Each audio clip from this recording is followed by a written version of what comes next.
ನಮಸ್ತೆ. ವೇದ pyramid meditation ಚಾನೆಲ್ಗೆ ನಿಮಗೆಲ್ಲ ಸ್ವಾಗತ.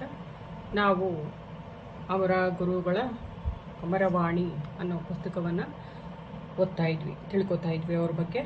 ಅವ್ರ ಬಗ್ಗೆ ಅನ್ನೋಕ್ಕಿಂತ ಅವ್ರು ಹೇಳಿರೋದನ್ನು ಈ ಬುಕ್ನಲ್ಲಿ ಬರೆಯಲಾಗಿದೆ. ಅದನ್ನು ನಾವು ಅವರ ಮಾತುಗಳೇ ಇಂದು ನಮ್ಮನ್ನು ಎಚ್ಚರಿಸ್ತಾ ಇದೆ, ಜ್ಞಾನವನ್ನು ಕೊಡ್ತಾ ಇದೆ ಅಂತ ತಿಳ್ಕೊತಾ ನಾವು ಕೇಳ್ಕೊತಾ ಹೋಗೋಣ. ಬ್ರಹ್ಮಾಂಡ, ವಿಶ್ವ ಅಂದರೆ ಏನು ಅನ್ನೋದ್ರ ಬಗ್ಗೆ, ಭೂಮಿಯ ಮೇಲೆ ಕಂಡು ಬರುತ್ತಿರುವ ಮಾನವರು, ಪ್ರಾಣಿಗಳು, ಪಕ್ಷಿಗಳು, ಮೀನು ಮುಂತಾದ ಜಲಚರಗಳು, ಕ್ರಿಮಿಕೀಟಗಳು ಹಾಗೂ ಗಿಡ ಮರ ಬಳ್ಳಿಗಳು ಇವೇ ಮೊದಲಾದವುಗಳು ಸೇರಿದಂತೆ ಬೃಹದಾಕಾರದಿಂದ ಹಿಡಿದು ಸೂಕ್ಷ್ಮಾಕಾರದವರೆಗಿನ ಎಲ್ಲವೂ ಸಹ ಇಲ್ಲಿನ ನದಿಗಳು, ಸಮುದ್ರಗಳು ಮತ್ತು ಪರ್ವತಗಳೇ ಮುಂತಾದವುಗಳೊಡನೆ ಒಂದೇ ಕುಟುಂಬದ ಸದಸ್ಯರೇ ಎಂಬಂತೆ ಸಹಜೀವನದಲ್ಲಿ ಭಾಗಿಗಳಾಗಿವೆ. ಅಂದರೆ ಇಲ್ಲಿ ತುಂಬ ದೊಡ್ಡದು, ಅಂದರೆ ಅಗಾಧವಾದ ವ್ಯಕ್ತಿತ್ವ ಇರೋರು ಅಂತಲೇ ತಗೋಬೋದು. ನಾವು ಏನೇ ಇಲ್ಲ, ಸಿಂಪಲ್ಲು ಸಾಮಾನ್ಯ ಜನ ಅಂದರೂ ಕೂಡ ಒಂದೇ ಅನ್ನೋ ಮೀನಿಂಗ್ ಥರ ಬರುತ್ತೆ. ಅಂದರೆ ಜಲಚರ ಕ್ರಿಮಿಕೀಟಗಳಿಂದ ಹಿಡಿದು ದೊಡ್ಡ ದೊಡ್ಡ ಪರ್ವತಗಳು ಸರೋವರಕ್ಕೂ ಒಂದೇ ಗುಣಗಳಿದೆ, ಎರಡೂ ಸಮಾನವಾದದ್ದು ವಿಶ್ವದ ದೃಷ್ಟಿಯಲ್ಲಿ ಅಂತ ಆಗತ್ತೆ. ಎಲ್ಲವೂ ಈ ಭಗವಂತನ ಸೃಷ್ಟಿಯೇ ಆಗಿರೋದ್ರಿಂದ ಜೀವನದಲ್ಲಿ ಇವೆಲ್ಲವೂ ಭಾಗಿಗಳೇ ಆಗಿರುತ್ತವೆ. ಭೂಮಾತೆ ಅಂತೂ ಎಲ್ಲವುದಕ್ಕೂ ಪೋಷಣೆಯನ್ನು, ಪುಷ್ಟಿಯನ್ನು ನಿರಂತರವಾಗಿ ಒದಗಿಸುತ್ತಲೇ ಇರುತ್ತಾಳೆ. ಪರಿಣಾಮದಲ್ಲಿ ಸಮಸ್ತ ಸಜೀವಿ ಮತ್ತು ನಿರ್ಜೀವಿಗಳೂ ಪರಸ್ಪರ ಪರಾವಲಂಬಿಗಳಾಗಿ ಬಾಳುತ್ತಲಿದೆ. ನಾವು ಎಷ್ಟೋ ಇದರಲ್ಲಿ ತಿಳ್ಕೊಂಡಿದ್ದೀವಿ, ನಿರ್ಜೀವ ವಸ್ತುಗಳಿಗೂ ಸಹ ಪ್ರಾಣ ಇದೆ. ಅಂದರೆ ಅವಕ್ಕೂ ಒಂದು ಆತ್ಮ ಅನ್ನೋದಿರುತ್ತೆ ಅಂತ ಅಂದ್ಕೊಂಡಿದ್ದೀವಿ. ಅವನು ನಮಗೆ ಸ್ಪಂದಿಸುತ್ತೆ ಅಂತ ಅಂದ್ಕೊಂಡಿದ್ದೀವಿ. ಇದು ನಿಜ. ನಮ್ಮ ಭೂಮಿಯು ಸಹ ಸೌರಮಂಡಲದ ಒಂದು ಭಾಗವಾಗಿದ್ದು, ಸೂರ್ಯನನ್ನು ದೀರ್ಘ ವೃತ್ತಾಕಾರದ ಕಕ್ಷೆಯಲ್ಲಿ ಸೂರ್ಯನ ಸುತ್ತುತ್ತಲಿರುವ 14 ಗ್ರಹಗಳಲ್ಲಿ ಒಂದಾಗಿದೆ ನಮ್ಮ ಭೂಮಿ. ಒಟ್ಟು 14 ಗ್ರಹಗಳು ಸೂರ್ಯನ ಸುತ್ತುತ್ತಾ ಇದ್ದು ಅದರಲ್ಲಿ ಒಂದಾಗಿದೆ ನಮ್ಮ ಭೂಮಿ. ರಾತ್ರಿಯ ವೇಳೆ ಆಕಾಶಗಂಗೆಯಲ್ಲಿರುವ, ಅಂದರೆ ನಾವು ಮಿಲ್ಕಿ ವೇ ಗ್ಯಾಲಕ್ಸಿ ಅಂತ ಏನು ಕರಿತೀವಿ ನಮ್ಮದು, ಅದನ್ನು ಕನ್ನಡದಲ್ಲಿ ಹೀಗಂತಾರೆ, ಕೋಟ್ಯಂತರ ನಕ್ಷತ್ರಗಳಿಂದ ಹಾಲು ಚೆಲ್ಲುತ್ತಿರುವಂತೆ ಭಾಸವಾಗುವ. ಕೋಟ್ಯಂತರ ನಕ್ಷತ್ರಗಳಿದೆ ನಮ್ಮದು, ಒಂದೇ ಒಂದು ಮಿಲ್ಕಿ ವೇ ಗ್ಯಾಲಕ್ಸಿ. ಅಂತ ಗ್ಯಾಲಕ್ಸಿಗಳು ಬ್ರಹ್ಮಾಂಡದಲ್ಲಿ ಎಷ್ಟಿದೆ ಅಂತ ಗೊತ್ತಿಲ್ಲ. ಮಿಲ್ಕಿ ವೇ ಗ್ಯಾಲಕ್ಸಿ ನಮ್ಮದು, ಆಕಾಶಗಂಗೆ ಅಂತ ಕರಿತೀವಿ. ಅದರ ಸುತ್ತ ನಕ್ಷತ್ರಗಳಿಂದ ಹೊಮ್ಮುತ್ತಾ ಇರೋ ಬೆಳಕು ಹಾಲು ಚೆಲ್ದಾಗಿದೆ, ಭಾಸವಾಗುತ್ತೆ ಅಂತ ತಿಳಿಸಿದ್ದಾರೆ. ಆ ನಕ್ಷತ್ರಗಳ ಸುತ್ತ ಎಷ್ಟೊಂದು ಗ್ರಹಗಳಿವೆ, ಅಲ್ಲೂ ಸಹ ಎಷ್ಟೊಂದು ಭೂಮಿಗಳಿವೆ, ಜನರ ವಾಸವಿದ್ದಾರೆ ಅನ್ನೋದನ್ನು ತಿಳ್ಕೊಂಡಿದ್ದೀವಿ. ಈ ಗ್ಯಾಲಕ್ಸಿಗಳು ಅಸಂಖ್ಯಾತವಾಗಿ ವಿಜೃಂಭಿಸುತ್ತಿದೆ. ಇಂಥದೇ ಬೇಕಾದಷ್ಟು ಗ್ಯಾಲಕ್ಸಿಗಳು ಆಕಾಶದಲ್ಲಿ ವಿಜೃಂಭಿಸ್ತಾ ಇದೆ. ಅಂದರೆ ಅಗಾಧವಾದ ಬ್ರಹ್ಮಾಂಡದಲ್ಲಿ ಅಂತ ಅರ್ಥ. ಈ ನಮ್ಮ ಪ್ರಸಕ್ತ ಬ್ರಹ್ಮಾಂಡವು ಹಿಂದಿನ ಅನೇಕ ಸೌರವ್ಯೂಹಗಳು ವಿನಾಶಗೊಂಡ ನಂತರ ರೂಪುಗೊಂಡ ಬಹುಸಂಖ್ಯೆಯಲ್ಲಿರುವ ಸೌರಮಂಡಲಗಳಲ್ಲಿ ಒಂದು ಎಂದು ಹೇಳಲಾಗಿದೆ. ಎಷ್ಟೊಂದು ಸರ್ತಿ ಮತ್ತೆ ಹುಟ್ಟಿ, ಮತ್ತೆ ನಶಿಸಿ, ಮತ್ತೆ ರೂಪುಗೊಂಡಿರುವಂಥ ಎಷ್ಟೊಂದು ಲೋಕಗಳಲ್ಲಿ ನಮ್ಮ ಸೌರಮಂಡಲನೂ ಒಂದು ಅಂತ ತಿಳಿಸ್ತಾ ಇದ್ದಾರೆ. ಒಂದು ಸೌರಮಂಡಲದ ವಯೋ ಪರಿಮಿತ 1,00,000 ಕೋಟಿ ವರ್ಷಗಳು. ಒಂದು ಸೌರಮಂಡಲದ ಆಯುಸ್ಸು 1,00,000 ಕೋಟಿ ವರ್ಷಗಳಂತೆ ಎಂದು ಭಾಗಿಸಲಾಗಿದೆ. ಅಷ್ಟೊಂದು ದೊಡ್ಡ ಸಂಖ್ಯೆಯ ಕಾಲಮಾನವೂ ಸಹ ಬ್ರಹ್ಮಲೋಕಕ್ಕೆ ಕೇವಲ 1 ದಿನ ಮಾತ್ರ.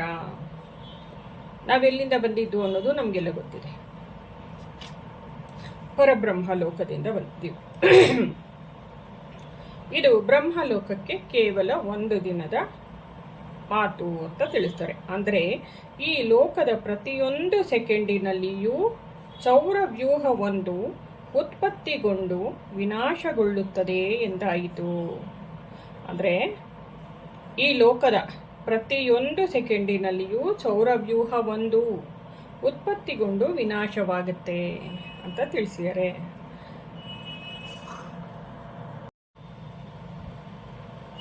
ಇದು ಅಖಂಡ ಪರಮಾತ್ಮ ತತ್ವದಿಂದ ವ್ಯಾಪಿಸಿದೆ ಅಂತ ತಿಳಿಸ್ತಾರೆ.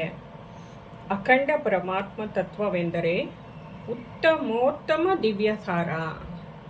ಎಲ್ಲ ಜೀವಿಗಳಲ್ಲೂ ನಿರ್ಜೀವಿಗಳಲ್ಲೂ ಪ್ರಸರಿಸಿರುವ ಜೀವಾತ್ಮಗಳ ಮೂಲ ಸ್ತೋತ್ರ ಮತ್ತು ಅಂತಿಮ ಗುರಿಯಾಗಿದೆ. ಇದು ಅಖಂಡ ಬ್ರಹ್ಮ ಪರಮಾತ್ಮನ ತತ್ವಸಾರವಾಗಿದೆ, ಉತ್ತಮೋತ್ತಮ ದಿವ್ಯ ಸಾರವಾಗಿದೆ ಪರಬ್ರಹ್ಮಲೋಕ ಅಂತ ತಿಳಿಸ್ತಾರೆ ಗುರುಗಳು. ಎಲ್ಲ ಜೀವಿಗಳಲ್ಲೂ ನಿರ್ಜೀವಿಗಳಲ್ಲೂ ಪ್ರಸರಿಸಿರುವ ಜೀವಾತ್ಮಗಳ ಮೂಲ ಸ್ತೋತ್ರ ಮತ್ತು ಅಂತಿಮ ಗುರಿಯಾಗಿದೆ. ಜೀವಾತ್ಮನಿಗೂ ಪರಮಾತ್ಮನಿಗೂ ತಾತ್ವಿಕವಾಗಿ ಯಾವ ಭೇದವೂ ಇಲ್ಲ, ಏಕೆಂದರೆ ಪರಮಾತ್ಮನೇ ಸ್ವಇಚ್ಛೆಯಿಂದ ವ್ಯಕ್ತಿಯಲ್ಲಿ ಜೀವಾತ್ಮನಾಗಿರುತ್ತಾನೆ. ಜೀವಾತ್ಮನಿಗೂ ಪರಮಾತ್ಮನಿಗೂ ತಾತ್ವಿಕವಾಗಿ ಯಾವ ಭೇದವೂ ಇಲ್ಲ, ಅಂದರೆ ಮನುಷ್ಯರಿಗೂ ದೇವರಿಗೂ, ಏಕೆಂದರೆ ಪರಮಾತ್ಮನೇ ಅವನೇ ಇಷ್ಟಪಟ್ಟು ಸ್ವಇಚ್ಛೆಯಿಂದ ವ್ಯಕ್ತಿಯಲ್ಲಿ ಪ್ರತಿಯೊಬ್ಬ ಮನುಷ್ಯನಲ್ಲಿಯೂ ಜೀವಾತ್ಮನಾಗಿರುತ್ತಾನೆ. ಪ್ರಭೇದ ಪ್ರಕ್ರಿಯೆಯಿಂದ ಸಗುಣವಾಗಿ ಅಭಿವ್ಯಕ್ತನಾಗಿದ್ದಾನೆ. ಪರಬ್ರಹ್ಮಲೋಕವು ಸಮಸ್ತ ಆತ್ಮಗಳ ನಿವಾಸ ಸ್ಥಾನವಾಗಿದೆ. ಅಲ್ಲಿ ನಾವು ಬೆಳಕಿನ ಸಾಗರವಿದೆ. ಸಾಗರ ಅಂದರೆ ಸಮುದ್ರ, ನಿಮ್ಗೆ ಗೊತ್ತಲ್ಲ. ಅದರಲ್ಲಿ ಸಣ್ಣ ಸಣ್ಣ ಬೆಳಕಿನ ಕಣಗಳಾಗಿದ್ದೀವಿ ಅಂತ ತಿಳಿಸ್ತಾರೆ. ಅಷ್ಟು ಅಂದರೆ ಒಂದು ಸಮುದ್ರದಷ್ಟು ಬೆಳಕಿನ ಕಣಗಳನ್ನು ನೀವು ಕಲ್ಪನೆ ಮಾಡ್ಕೊಳ್ಳಿ. ಒಂದೊಂದು ಕಣ ಒಬ್ಬೊಬ್ಬ ಮನುಷ್ಯ ಅಂದರೆ, ಒಂದೊಂದು ಜೀವಿ ಅಂದರೆ ನೀವು ಊಹೆ ಮಾಡ್ಕೊಳ್ಬೋದು ಎಷ್ಟು ದೊಡ್ಡದಾದ ಆತ್ಮಗಳ ಸಾಗರ ಇದೆ ಅಲ್ಲಿ ಮೇಲೆ ಅಂತ. ಈ ರೀತಿಯಾಗಿ ಸಮಸ್ತ ವಿಶ್ವವು ಭೌತ ಲೋಕಗಳನ್ನು 4 ದೇವಲೋಕಗಳನ್ನು ಒಳಗೊಂಡಿದೆ. ಇದರಲ್ಲಿ ಮುಖ್ಯವಾದದ್ದು ಎಣೆ ಇಲ್ಲದ ಸರ್ವೋತ್ಕೃಷ್ಟವೆನಿಸಿದ ಪರಬ್ರಹ್ಮಲೋಕ. ಎಲ್ಲದಕ್ಕಿಂತ ಉತ್ತಮವಾದದ್ದು ಪರಬ್ರಹ್ಮಲೋಕವಾಗಿದೆ. ಜೀವದ ಅಭಿವ್ಯಕ್ತಿ ಮತ್ತು ವಿಕಾಸವನ್ನು ತಿಳಿಯಲು, ಅದರಲ್ಲಿಯೂ ಮುಖ್ಯವಾಗಿ ಮಾನವನು ಹೇಗೆ ಒಂದು ದಿವ್ಯ ಅಭಿವ್ಯಕ್ತಿ ಎಂದು ಅರಿಯಲು, ಅಂದರೆ ಮನುಷ್ಯ ನಾನು ಯಾರು ಅನ್ನೋದನ್ನು ತಿಳ್ಕೋಬೇಕು ಅಂತ ರಮಣ ಮಹರ್ಷಿಗಳಿಂದ ಹಿಡಿದು ಎಷ್ಟೊಂದು ಗುರುಗಳ ಹತ್ರ ನಾವು ತಿಳ್ಕೊಂಡಿದ್ದೀವಿ. ಈ ದಿವ್ಯ ಅಭಿವ್ಯಕ್ತಿ ಎಂದು ಅರಿಯಲು ಪರಬ್ರಹ್ಮ ಲೋಕದ ಬೆಳಕಿನ ಕಣ ನಾನು, ಪರಬ್ರಹ್ಮನ ಮಗು ನಾನು, ಭಗವಂತನ ಪ್ರತಿರೂಪ ನಾನು ಅಂತ ತಿಳ್ಕೊಳ್ಳೋದು, ಅರಿಯಲು, ತಿಳಿದುಕೊಳ್ಳಲು ಮತ್ತು ಹೇಗೆ ಅವನ ಧ್ಯೇಯ ಆಧ್ಯಾತ್ಮಿಕವೆಂಬುದನ್ನು ಸ್ಪಷ್ಟಗೊಳಿಸಲು, ನಾವು ಯಾಕೆ ಆಧ್ಯಾತ್ಮಿಕ ಮಾರ್ಗದಲ್ಲಿ ಪರಬ್ರಹ್ಮವನ್ನು ಹೊಂದಬೇಕು, ಅಲ್ಲಿಗೆ ಹೋಗಿ ತಲುಪಬೇಕು, ನಮ್ಮ ನಾವು ಹುಟ್ಟಿರೋದು ಯಾತಕ್ಕೆ, ನಮ್ಮ ಧ್ಯೇಯ ಏನು, ಅಂದರೆ ನಮ್ಮ ಗುರಿ ಏನು, ಇಂಜಿನಿಯರಿಂಗ್ ಮಾಡ್ಕೊಳ್ಳೋದು, ಡಾಕ್ಟರ್ ಆಗೋದು, ಅದೆಲ್ಲ ಭೌತಿಕ ಲಕ್ಷಣಗಳು. ನಾವು ಪರಬ್ರಹ್ಮ ಲೋಕವನ್ನು ನಾವು ಮತ್ತೆ ನಮ್ಮ ಮೂಲ ಸ್ಥಾನವನ್ನು ಸೇರಬೇಕು ಅನ್ನೋದು ನಮ್ಮ ಆತ್ಮನ ಧ್ಯೇಯ, ಆಧ್ಯಾತ್ಮಿಕವೆಂಬುದು ನಾವು ಸ್ಪಷ್ಟಗೊಳಿಸಿಕೊಳ್ಬೇಕು. ಇದಕ್ಕೋಸ್ಕರನೇ ಸ್ಪಷ್ಟಗೊಳಿಸಲು ಈ ಲೋಕಗಳ ಜ್ಞಾನ ಅನಿವಾರ್ಯವಾಗಿದೆ ಅಂತ ಅಮರ ಮಹರ್ಷಿಗಳು ನಮಗೆ ತಿಳಿಸ್ತಾರೆ.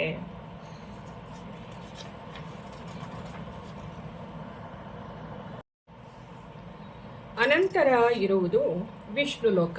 ಇದರ ರಚನೆಯು ದಿವ್ಯ ಸಾಮಗ್ರಿಗಳಿಂದ ಆಗಿದೆ.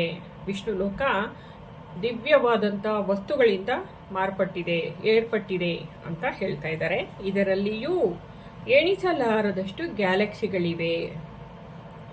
ಇದು ಬ್ರಹ್ಮಲೋಕಕ್ಕಿಂತ 1000 ಪಟ್ಟು ದೊಡ್ಡದು. ಇದರ ಪ್ರಭು ಮಹಾವಿಷ್ಣು. ಇದರಾಚೆಗೆ ಕೈಲಾಸವಿದೆ. ಇದು ಪರಮೇಶ್ವರನ ಸ್ಥಾನ. ಫಸ್ಟು ಬ್ರಹ್ಮಲೋಕ, ವಿಷ್ಣು ಲೋಕ, ಆಮೇಲೆ ನಮ್ಮ ಶಿವನ ಲೋಕ. ಪರಮೇಶ್ವರನ ಸ್ಥಾನ. ಇದು ದಿವ್ಯ ವಸ್ತುಗಳಿಂದ ನಿರ್ಮಿತಗೊಂಡಿದೆ. ನಾವು ಅನ್ಕೋತೀವಿ ಇಲ್ಲಿ ಹಿಮಾಲಯದಲ್ಲಿ ಇರುವಂತಹ ಉತ್ತರ ದಿಕ್ಕಲ್ಲಿ ನಾರ್ತಲ್ಲಿ ಇರುವಂಥ ಹಿಮಾಲಯದಲ್ಲಿರೋದು ಶಿವ ಅಂತ. ಆದರೆ ಇಲ್ಲಿರೋದು ಶಿವನೇ. ಹೌದು, ಹಿಮಾಲಯದಲ್ಲಿ ಶಿವ ಇದ್ದಾನೆ.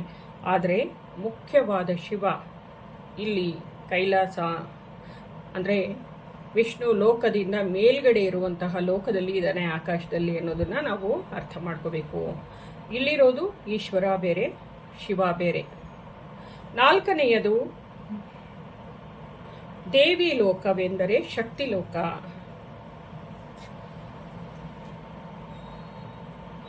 ಜಗನ್ಮಾತೆ ಇದರ ಅಧಿಪತಿ. ನಾವು ಜಗನ್ಮಾತೆ ಬಗ್ಗೆನೂ ಹಾಗೆ ಅನ್ಕೋತೀವಿ. ಜಗನ್ಮಾತೆ ಪಾರ್ವತಿ ಅಂತ ಅನ್ಕೋತೀವಿ, ತಪ್ಪು. ಜಗನ್ಮಾತೆ ಈ 3 ಜನರನ್ನ ಸೃಷ್ಟಿ ಮಾಡಿದ್ಲು ಅಂತ ಅರ್ಥ. ಬ್ರಹ್ಮ, ವಿಷ್ಣು, ಮಹೇಶ್ವರರನ್ನ ಈ ಲೋಕನ ಉದ್ಧಾರ ಮಾಡೋದಕ್ಕೋಸ್ಕರ ಸೃಷ್ಟಿ ಮಾಡ್ತಾಳವಳು. ಅವಳನ್ನ ಜಗನ್ಮಾತೆ, ಆದಿಶಕ್ತಿ ಅಂದರೆ ಪಾರ್ವತಿ ಅಂತ ಬಂದ್ಬಿಡುತ್ತೆ. ದೇವಿ ಲೋಕ, ದೇವಿ ಅಂತ ಕರಿತೀವಿ. ಆ ರೀತಿ ಹೇಳಲಾಗುತ್ತೆ. ಈ ಲೋಕದಲ್ಲಿ ಇದರ ರಚನೆಯು ಮೇಲಿನ ಲೋಕಗಳಂತೆಯೇ ದಿವ್ಯ ವಸ್ತುಗಳಿಂದಲೇ ಆಗಿದ್ದು, ಇದು ಕೈಲಾಸಕ್ಕಿಂತ 1000 ಪಟ್ಟು ಹೆಚ್ಚು ವಿಸ್ತೀರ್ಣತೆಯಿಂದ ಕೂಡಿದೆ. ಇದು ದೊಡ್ಡದಾಗಿದೆ. ಇದು ದಿವ್ಯ ವಸ್ತುಗಳು ಅಂದ್ರೆ ಏನು? ಮಣಿ, ರತ್ನಗಳಿಂದ, ವಜ್ರಗಳಿಂದ, ವೈಡೂರ್ಯಗಳಿಂದ ನಿರ್ಮಾಣವಾಗಿರುವಂಥದ್ದು ಅಂತ ಅರ್ಥ. ಈ ಎಲ್ಲ ದೇವಲೋಕಗಳ ಮತ್ತು ಸಮಸ್ತ ಭೌತ ಬ್ರಹ್ಮಾಂಡದ ಮೇಲೆ ಅತ್ಯಂತ ವೈಭವೋಪೇತವೂ ಪರಮ ಸುಂದರವೂ ಮತ್ತು ಅತ್ಯಂತ ವಿಶಾಲವೂ ಆದ ಪರಬ್ರಹ್ಮಲೋಕವಿದೆ. ಬ್ರಹ್ಮಲೋಕ ಬೇರೆ, ಪರಬ್ರಹ್ಮಲೋಕ ಬೇರೆ. ಆದಿಶಕ್ತಿಯಿಂದ ಮೇಲ್ಗಡೆಗೆ ನಾವೆಲ್ಲಿಂದ ಬಂದಿದ್ದೀವಿ? ಪರಬ್ರಹ್ಮ ಲೋಕದಿಂದ ಬಂದಿದ್ದೀವಿ ಭೂಮಿಗೆ. ವಾಪಸ್ಸು ನಾವಲ್ಲಿಗೆ ಮರಳಬೇಕು ಅಂದರೆ ನಮ್ಮ ಎಲ್ಲ ಚಕ್ರಗಳು, ನಮ್ಮ ಸಿಲ್ವರ್ ಕಾರ್ಡು ಮತ್ತು ಸೂಕ್ಷ್ಮ ಶರೀರಗಳು, ಕೋಶಗಳು ಎಲ್ಲ ಕ್ಲೀನ್ ಆಗಿರಬೇಕು. ನಾವು ಇವಾಗ ಎಲ್ಲನೂ ಮಲಿನ ಮಾಡ್ಕೊಂಡಿದ್ದೀವಲ್ಲ, ಧ್ಯಾನದ ಮೂಲಕ, ತಪಸ್ಸಿನ ಮೂಲಕ ಕ್ಲೆನ್ಸ್ ಮಾಡಿಕೊಂಡಾಗ ನಾವು ಪರಬ್ರಹ್ಮ ಲೋಕಕ್ಕೆ ಹೋಗಿ ವಾಪಸ್ಸು ನಿಲ್ಲಿಸಬೇಕಾಗಿದೆ. ಅದೇ ನಮ್ಮ ಮೂಲ ಸ್ಥಾನ. ನಮ್ಮ ಮೂಲ ಗುಣ ಆನಂದ. ನಮ್ಮ ಮೂಲ ಸ್ಥಾನ ಪರಬ್ರಹ್ಮ ಲೋಕ. ಯಾವುದೇ ದೃಷ್ಟಿಯಿಂದಲೂ ಇದು ಉನ್ನತವಾದ ಲೋಕ. ಯಾವುದೇ ಥರದಲ್ಲಿ ನೋಡ್ರಿ, ಇದು ಒಳ್ಳೆಯ ಲೋಕವಾಗಿದೆ, ಉನ್ನತವಾದ ಲೋಕ. ಇದು ಅಖಂಡ ಪರಮಾತ್ಮ ತತ್ವದಿಂದ ವ್ಯಾಪಿಸಿದೆ. ಸಜೀವಿಗಳನ್ನು ಒಳಗೊಂಡ ನಮ್ಮ ಸೌರಮಂಡಲದಂತೆ ಅಸಂಖ್ಯಾತ ಸೌರಮಂಡಲಗಳು ಇದ್ದು ಅಲ್ಲಿಯೂ ಸಜೀವಿಗಳಿರುತ್ತಾರೆ. ಇದರ ಅರ್ಥ ಬ್ರಹ್ಮಾಂಡದಲ್ಲಿರುವ ಅಸಂಖ್ಯಾತ ಸೌರಮಂಡಲಗಳಲ್ಲಿಯೂ ಒಂದೊಂದು ಭೂಲೋಕವಿದೆ, ಇರುತ್ತದೆ. ಅಂದರೆ ನಕ್ಷತ್ರದ ಸುತ್ತ ಗ್ರಹಗಳಿದೆ, ಅಲ್ಲಿ ಒಂದು ಭೂಮಿ ಇದೆ, ಅಂಥದ್ದು ಎಷ್ಟೊಂದಿವೆ ಅಂತ ತಿಳಿಸ್ತಾರೆ. ಜೀವ ವಿಕಾಸದ ಮಟ್ಟವನ್ನು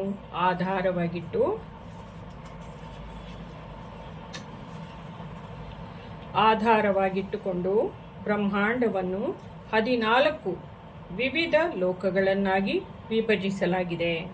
ಈ ವಿಕಾಸದ ಅಳತೆಗೋಲು ಜೀವಿಗಳ ವೈವಿಧ್ಯಮಯ ಮನಃ ಪ್ರವೃತ್ತಿ ಅತ್ಯಂತ ಕೀಳಾದ ಪ್ರಾಪಂಚಿಕತೆಯಿಂದ ಹಿಡಿದು ಅತ್ಯಂತ ಉಚ್ಚ ಆಧ್ಯಾತ್ಮಿಕತೆ. ಈ 14 ಲೋಕಗಳನ್ನು ಪುನಃ 7 ಊರ್ಧ್ವ ಲೋಕಗಳು, ಮೇಲಿನ ಲೋಕಗಳು, ಹಾಗೆ 7 ಪಾತಾಳ ಲೋಕಗಳನ್ನಾಗಿಯೂ ವಿಂಗಡಿಸಲಾಗಿದೆ.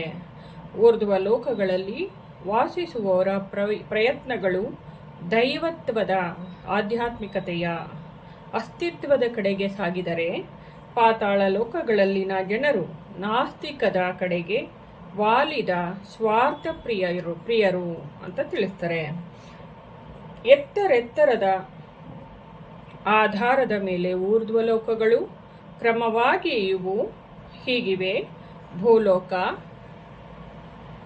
ಭುವರ್ಲೋಕ, ಸುವರ್ಲೋಕ, ಮಹರ್ಲೋಕ, ಜನಲೋಕ, ತಪೋಲೋಕ ಮತ್ತು ಸತ್ಯಲೋಕ. ಇಳಿಮುಖವಾಗಿ ನಮ್ಮ ಭೂಮಿಯಿಂದ ಕೆಳಗಡೆಗೆ 7 ಪಾತಾಳ ಲೋಕಗಳು ಇದೆ.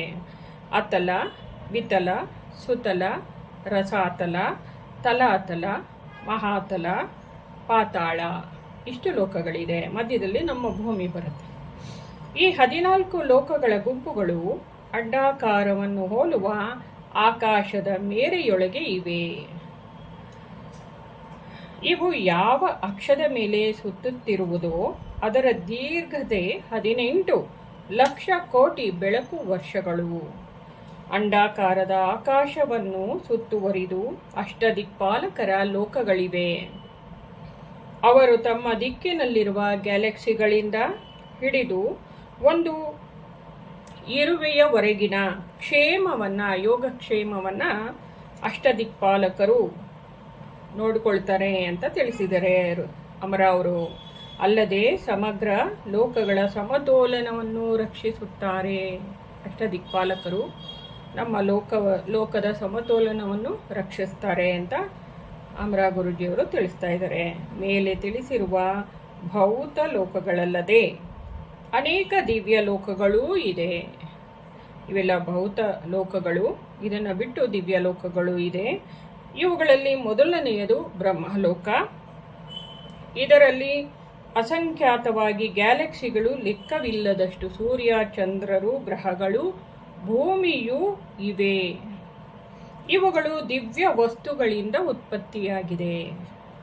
ಈ ಲೋಕದ ಪ್ರಭು ಸೃಷ್ಟಿಕರ್ತನಾದ ಬ್ರಹ್ಮನಾಗಿದ್ದು ಅಂಡಾಕೃತಿಯಲ್ಲಿರುವ ಭೌತ ಬ್ರಹ್ಮಾಂಡದ 1000 ಪಟ್ಟು ಹೆಚ್ಚು ವಿಸ್ತೀರ್ಣ ಹೊಂದಿದೆ. ನಮ್ಮ ಭೌತ ಬ್ರಹ್ಮಾಂಡ ನಾವಿವಾಗ ಏನಿದ್ದೀವಿ ಅದಕ್ಕಿಂತ 1000 ಪಟ್ಟಷ್ಟು ದೊಡ್ಡದಾಗಿದೆ ಅಂತ ತಿಳಿಸ್ತಾರೆ. ಇದು ಅಂಡಾಕೃತಿಯಲ್ಲಿದೆ ಅಂತಂದರೆ ಮೊಟ್ಟೆಯ ಆಕೃತಿಯಲ್ಲಿದೆ ಅಂತ ಅರ್ಥ.